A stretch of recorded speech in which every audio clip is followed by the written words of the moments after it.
Hey, what's going on, everybody? This is Mike with RetroGameFix.com. We're back again, keeping the Sega Master System marathon rolling. Today, I will be giving a review on Columns. Let me first say that, well, let me start out this way. Out of the book Console Wars, written by Blake J. Harris, Kalinske, the CEO of Sega at the time, well, pre-Sega,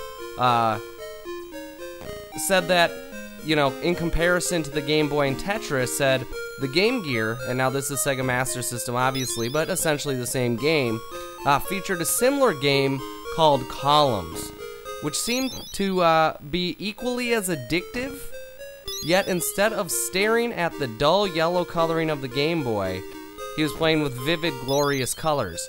Now, granted, you know, Tetris on NES was colored as well,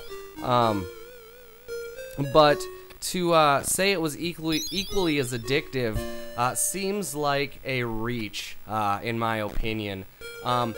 Is Columns fun? I didn't have much fun with it. That's not to say others won't, because games like this, the gameplay and what people like is pretty subjective. So, but you know, essentially you are you don't turn your items, as you can see me playing right here.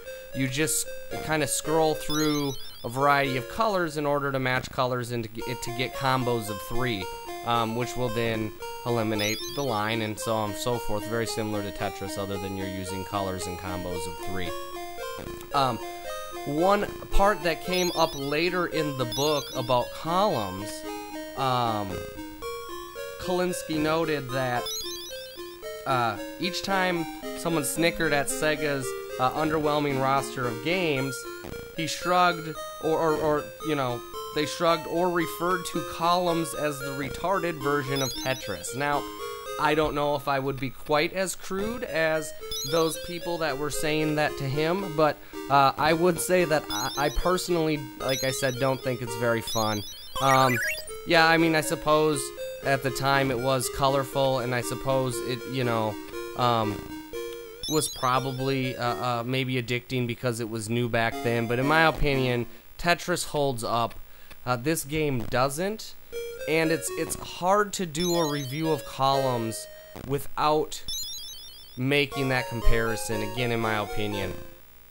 But that's not to say that others won't like it. I just don't think it was really my cup of tea as far as you know, strategy / puzzle games go. And you know, I think it gets faster and more difficult as the game goes on. I just got so bored of it, even within the, you know, 10-20 minutes that I played it. I didn't want to go any further, and upon dying, I didn't want to play it anymore. So, I would probably give Columns a 2 out of 5, based on the fact that it did bring something new to the puzzle strategy, kind of the puzzle genre, but it's very forgettable, in my opinion. So, again, there's Columns. RetroGameFix.com. Our Sega Master System marathon continues.